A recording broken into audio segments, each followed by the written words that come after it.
मेरे प्यारे देशवासियों, नमस्कार। 76वें स्वाधीनता दिवस की पूर्व संध्या पर देश विदेश में रहने वाले सभी भारतीयों को मैं हार्दिक बधाई देती हूँ। इस गौरवपूर्ण अवसर पर आपको संबोधित करते हुए मुझे बहुत खुशी हो रही है। एक स्वाधीन देश के रूप में भारत 75 साल पूरे कर रहा है। 14 अगस्त के दिन को विभाजन विभीषिका स्मृति दिवस के रूप में मनाया जा रहा है। इस स्मृति दिवस को मनाने का उद्देश्य सामाजिक सद्भाव, मानव सशक्तिकरण और एकता को बढ़ावा देना है। 15 अगस्त 1947 के दिन हमने औपनिवेशिक शासन की बेड़ियों को काट दिया था। उस दिन हमने अपनी नियति को नया स्वरूप देने का निर्णय लिया था। उस शुभ दिवस की वर्षगांठ मनाते हुए हम लोग सभी स्वाधीनता सेनानियों को सादर नमन करते हैं। उन्होंने अपना सर्वस्व बलिदान कर दिया ताकि हम सब एक स्वाधीन भारत में सांस ले सके। भारत की आज़ादी हमारे साथ साथ विश्व में लोकतंत्र के हर समर्थक के लिए उत्सव का विषय है। जब भारत स्वाधीन हुआ तो अनेक अंतर्राष्ट्रीय नेताओं और विचारकों ने हमारी लोकतांत्रिक शासन प्रणाली की सफलता के विषय में आशंका व्यक्त की थी। उनकी इस आशंका के कई कारण भी थे। उन दिनों लोकतंत्र आर्थिक रूप से उन्नत राष्ट्र तक ही सीमित था। विदेशी शासकों ने वर्षों तक भारत का शोषण किया था। इस कारण भारत के लोग गरीबी और अशिक्षा से जूझ रहे थे। लेकिन भारतवासियों ने उन लोगों की आशंकाओं को गलत साबित कर दिया। भारत की मिट्टी में लोकतंत्र की जोड़ें लगातार गहरी और मजबूत होती गई। अधिकांश लोकतांत्रिक देशों में वोट देने का अधिकार प्राप्त करने के लिए महिलाओं को लंबे समय तक संघर्ष करना पड़ा। लेकिन हमारे गणतंत्र की शुरुआत से ही भारत ने सार्वभौमिक वयस्क मताधिकार को अपनाया। इस प्रकार आधुनिक भारत के निर्माताओं ने प्रत्येक वयस्क नागरिकों को राष्ट्र निर्माण की सामूहिक प्रक्रिया में भाग लेने का अवसर प्रदान किया। भारत को यह श्रेय जाता है कि उसने विश्व समुदाय को लोकतंत्र की वास्तविक क्षमता से परिचित कराया। मैं मानती हूँ कि भारत की ये उपलब्धि केवल संयोग नहीं थी। सभ्यता के आरंभ में ही भारत भूमि के संतों और महात्माओं ने सभी प्राणियों की समता व एकता पर आधारित जीवन दृष्टि विकसित कर ली थी। महात्मा गांधी जैसे महानायक के नेतृत्व में हुई स्वाधीनता संग्राम के दौरान हमारे प्राचीन जीवन मूल्यों को आधुनिक युग में फिर से स्थापित किया गया। इसी कारण से हमारे लोकतंत्र में भारतीयता के तत्व दिखाई देते हैं। गांधी जी सत्ता के विकेंद्रीकरण और जनसाधारण को अधिकार संपन्न बनाने के पक्षधर थे। पिछले 75 सप्ताह से हमारे देश में स्वाधीनता संग्राम के महान आदर्शों का स्मरण किया जा रहा है। आज़ादी का अमृत महोत्सव मार्च 2021 में दांडी यात्रा की स्मृति को फिर से जीवंत रूप देकर शुरू किया गया है। उस युगांतरकारी आंदोलन में हमारे संघर्ष को विश्व पटल पर स्थापित किया था। उसे सम्मान देकर हमारे इस महोत्सव की शुरुआत की गई। ये महोत्सव भारत की जनता को समर्पित है। देशवासियों द्वारा हासिल की गई सफलता के आधार पर आत्मनिर्भर भारत के निर्माण का संकल्प भी इस उत्सव का हिस्सा है। हर आयु वर्ग के नागरिक पूरे देश में आयोजित इस महोत्सव के कार्यक्रम में उत्साहपूर्वक भाग ले रहे हैं। ये भव्य महोत्सव अब हर घर तिरंगा अभियान के साथ आगे बढ़ रहा है। आज देश के कोने कोने में हमारा तिरंगा शान से लहरा रहा है। स्वाधीनता आंदोलन के आदर्शों के प्रति इतने व्यापक स्तर पर लोगों में जागरूकता को देखकर हमारे स्वाधीनता सेनानी अवश्य प्रफुल्लित हुए होते। हमारा गौरवशाली स्वाधीनता संग्राम इस विशाल भारत भूमि में बहादुरी के साथ संचालित होता रहा। अनेक महान स्वाधीनता सेनानियों ने वीरता के उदाहरण प्रस्तुत किए और राष्ट्र जागरण की मशाल अगली पीढ़ी को सौंपे। अनेक वीर योद्धाओं तथा उनके संघर्षों, विशेषकर किसानों और आदिवासी समुदाय के वीरों का योगदान एक लंबे समय तक सामूहिक स्मृति से बाहर रहा। पिछले वर्ष से हर 15 नवंबर को जनजातीय गौरव दिवस के रूप में मनाने का सरकार का निर्णय स्वागत योग्य है। हमारे जनजातीय महानायक केवल स्थानीय या क्षेत्रीय प्रतीक नहीं है, बल्कि ये पूरे देश के लिए प्रेरणा का स्रोत है। प्यारे देशवासियों, एक राष्ट्र के लिए, विशेष रूप से भारत जैसे प्राचीन देश के लंबे इतिहास में 75 वर्ष का समय बहुत छोटा प्रतीत होता है, लेकिन व्यक्तिगत स्तर पर एक कालखंड एक जीवन यात्रा जैसा है। हमारे वरिष्ठ नागरिकों ने अपने जीवन काल में अद्भुत परिवर्तन देखे हैं।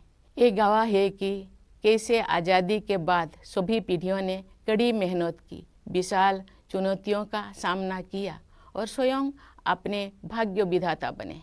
इस दौर में हमने जो कुछ सीखा है वो सब उपयोगी साबित होगा, क्योंकि हम राष्ट्र की यात्रा में एक ऐतिहासिक पड़ाव की ओर आगे बढ़ रहे हैं। हम सब 2047 में स्वाधीनता के शताब्दी उत्सव तक की 25 वर्षों की अवधि यानी भारत के अमृत काल में प्रवेश कर रहे हैं। हमारा संकल्प है कि वर्ष 2047 तक हम अपने स्वाधीनता सेनानियों के सपनों को पूरी तरह साकार कर लेंगे। इसी कालखंड में हम बाबा साहेब भीमराव अंबेडकर के नेतृत्व में संविधान का निर्माण करने वाला विभूतियों के विजन को साकार कर चुके होंगे। एक आत्मनिर्भर भारत के निर्माण में हम पहले से ही तत्पर हैं। वो एक ऐसा भारत होगा जो अपनी संभावनाओं को साकार कर चुका होगा। दुनिया ने हाल के वर्षों में एक नए भारत को उभरते हुए देखा है। खासकर कोविड-19 के प्रकोप के बाद इस महामारी का सामना हमने जिस तरह किया है, उसकी सर्वत्र सराहना की गई है। हमने देश में ही निर्मित वैक्सीन के साथ मानव इतिहास का सबसे बड़ा टीकाकरण अभियान शुरू किया। पिछले महीने हमने 200 करोड़ वैक्सीन कवरेज का आंकड़ा पार कर दिया है। इस महामारी का सामना करने में हमारी उपलब्धियां विश्व के अनेक विकसित देशों से अधिक रही है। इस प्रशंसनीय उपलब्धि के लिए हम अपने वैज्ञानिकों, डॉक्टरों, नर्सों, पैरामेडिक्स और टीकाकरण से जुड़े कर्मचारियों के आभार हैं। इस आपदा में कोरोना योद्धाओं द्वारा किया गया योगदान विशेष रूप से प्रशंसनीय है। कोरोना महामारी ने पूरे विश्व में मानव जीवन और अर्थव्यवस्थाओं पर कठोर प्रहार किया है। जब दुनिया इस गंभीर संकट के आर्थिक परिणामों से जूझ रही थी, तब भारत ने स्वयं को संभाला और अब पुनः तीव्र गति से आगे बढ़ने लगा है। इस समय भारत दुनिया में सबसे तेजी से बढ़ रही प्रमुख अर्थव्यवस्था में से एक है। भारत को स्टार्टअप इकोसिस्टम का विश्व में ऊंचा स्थान है। हमारे देश में स्टार्टअप्स की सफलता, विशेषकर यूनिकॉर्न्स की बढ़ती हुई संख्या हमारी औद्योगिक प्रगति का शानदार उदाहरण है। विश्व में चल रही आर्थिक कठिनाई के विपरीत भारत की अर्थव्यवस्था को तेजी से आगे बढ़ाने के श्रेय सरकार तथा नीति निर्माताओं को जाता है। पिछले कुछ वर्षों के दौरान फिजिकल और डिजिटल इंफ्रास्ट्रक्चर के विकास में अभूतपूर्व प्रगति हुई है। प्रधानमंत्री गति शक्ति योजना के द्वारा कनेक्टिविटी को बेहतर बनाया जा रहा है। परिवहन के जल, थल, वायु आदि पर आधारित सभी माध्यमों को भलीभांति एक दूसरे के साथ जोड़कर पूरे देश में आवागमन को सुगम बनाया जा रहा है। प्रगति के प्रति हमारे देश में दिखाई दे रही उत्साह का श्रेय कड़ी मेहनत करने वाले हमारे किसान व मजदूर भाई बहनों को भी जाता है। साथ ही व्यवसाय की सूझबूझ से समृद्धि का सृजन करने वाले हमारे उद्यमियों को भी जाता है। सबसे अधिक खुशी की बात है कि देश का आर्थिक विकास और अधिक समावेशी होता जा रहा है तथा क्षेत्रीय विषमताएं भी कम हो रही है। लेकिन ये तो केवल शुरुआत ही है। दूरगामी परिणाम वाले सुधारों और नीतियों द्वारा इन परिवर्तनों की आधार भूमि पहले से ही तैयार की जा रही थी। उदाहरण के लिए डिजिटल इंडिया अभियान द्वारा ज्ञान पर आधारित अर्थव्यवस्था की आधारशिला स्थापित की जा रही है। राष्ट्रीय शिक्षा नीति का उद्देश्य भावी पीढ़ी को औद्योगिक क्रांति के अगले चरण के लिए तैयार करना तथा उन्हें हमारी विरासत के साथ फिर से जोड़ना भी है। आर्थिक प्रगति से देशवासियों का जीवन और भी सुगम होता जा रहा है। आर्थिक सुधारों के साथ साथ जन कल्याण के नए कदम भी उठाया जा रहे हैं। प्रधानमंत्री आवास योजना की सहायता से गरीब के पास स्वयं का घर होना अब एक सपना नहीं रह गया, बल्कि सच्चाई का रूप ले चुका है। इसी तरह जल जीवन मिशन के अंतर्गत हर घर जल योजना पर कार्य चल रहा है। इन उपायों का और उसी तरह के अन्य प्रयासों का उद्देश्य सभी को, विशेषकर गरीबों को, बुनियादी सुविधाएं प्रदान करना है। भारत में आज संवेदनशीलता व करुणा के जीवन मूल्यों को प्रमुखता दी जा रही है। इन जीवन मूल्यों का मुख्य उद्देश्य हमारे वंचित, जरूरतमंदों तथा समाज के हाशिए पर रहने वाले लोगों के कल्याण हेतु कार्य करना है। हमारे राष्ट्रीय मूल्यों को नागरिकों के मूल कर्तव्यों के रूप में भारत के संविधान में समाहित किया गया है। देश के प्रत्येक नागरिक से मेरा अनुरोध है कि वे अपने मूल कर्तव्यों के बारे में जानें, उनका पालन करें, जिससे हमारा राष्ट्र नई ऊंचाइयों को छू सके। प्यारे देशवासियों, आज देश में स्वास्थ्य, शिक्षा और अर्थव्यवस्था तथा उनके साथ जुड़े अन्य क्षेत्रों में जो अच्छे बदलाव दिखाई दे रहे हैं, उनके मूल में सुशासन पर विशेष बल दिए जाने की प्रमुख भूमिका है। जब राष्ट्र सर्वोपरि की भावना से कार्य किया जाता है तो उसका प्रभाव प्रत्येक निर्णय एवं कार्य क्षेत्र में दिखाई देता है। ये बदलाव विश्व समुदाय में भारत की प्रतिष्ठा में भी दिखाई दे रहा है। भारत के नया आत्मविश्वास का स्रोत देश के युवा, किसान और सबसे बढ़कर देश की महिलाएं हैं। अब देश में स्त्री पुरुष के आधार पर असमानता कम हो रही है। महिलाएं अनेक रूढ़ियों और बाधाओं को पार करते हुए आगे बढ़ रही हैं। सामाजिक और राजनीतिक प्रक्रियाओं में उनकी बढ़ती भागीदारी निर्णायक साबित होगी। आज हमारी पंचायती राज संस्थाओं में निर्वाचित महिला प्रतिनिधियों की संख्या 14 लाख से कहीं अधिक है। हमारे देश की बहुत सी उम्मीदें हमारी बेटियों पर टिकी हुई है। समुचित अवसर मिलने पर वह शानदार सफलता हासिल कर सकती है।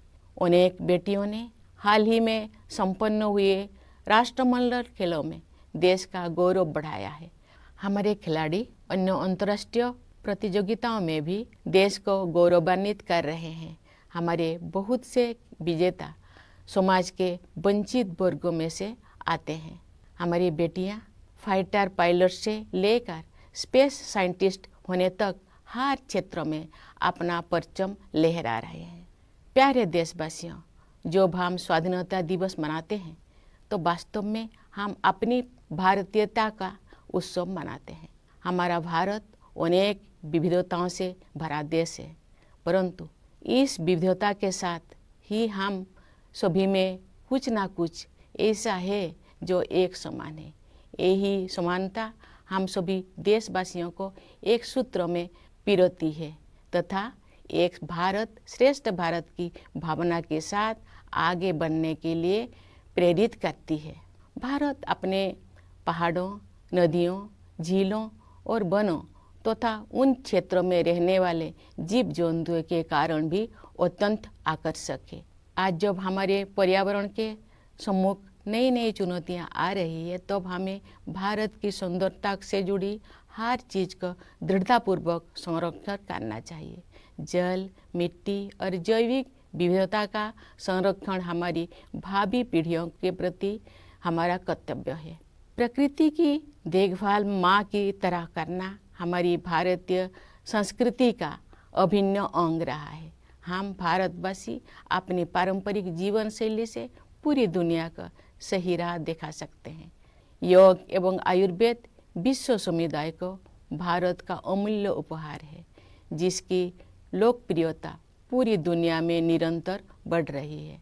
प्यारे देशवासियों, हमारे पास जो कुछ भी है वो हमारी मातृभूमि का दिया हुआ है। इसलिए हमें अपने देश की सुरक्षा, प्रगति और समृद्धि के लिए अपना सब कुछ अर्पण कर देने का संकल्प लेना चाहिए। हमारे अस्तित्व की सार्थकता एक महान भारत के निर्माण में ही दिखाई देगी। कन्नड़ भाषा के माध्यम से भारतीय साहित्य को समृद्ध करने वाले महान राष्ट्रवादी कवि कुवेंपु ने कहा है, नानु अड़िए नीनु अड़िए नम्मा एलुबुगोड़ मेले मूडुबुदु नव भारत दलीले। अर्थात मैं नहीं रहूँगा, नहीं रहेंगे तुम, परंतु हमारी अस्थियों पर उदित होगी नई भारत की महागाथा। उस राष्ट्रवादी कवि का ये स्पष्ट आह्वान है कि मातृभूमि तथा देशवासियों के उत्थान के लिए सर्वस्व बलिदान करना हमारी आदर्श होना चाहिए। इन आदर्शों को अपनाने के लिए मैं अपने देश के युवाओं से विशेष अनुरोध करती हूँ। वे युवा ही 2047 के भारत का निर्माण करेंगे। अपना संबोधन समाप्त करने से पहले मैं भारत के सशस्त्र बलों, विदेशों में स्थित भारतीय मिशनों और अपनी मातृभूमि को गौरवान्वित करने वाले प्रवासी भारतीयों को स्वाधीनता दिवस की बधाई देती हूँ। मैं सभी देशवासियों के सुखद और मंगलमय जीवन के लिए शुभकामनाएं व्यक्त करती हूँ। धन्यवाद। जय हिंद।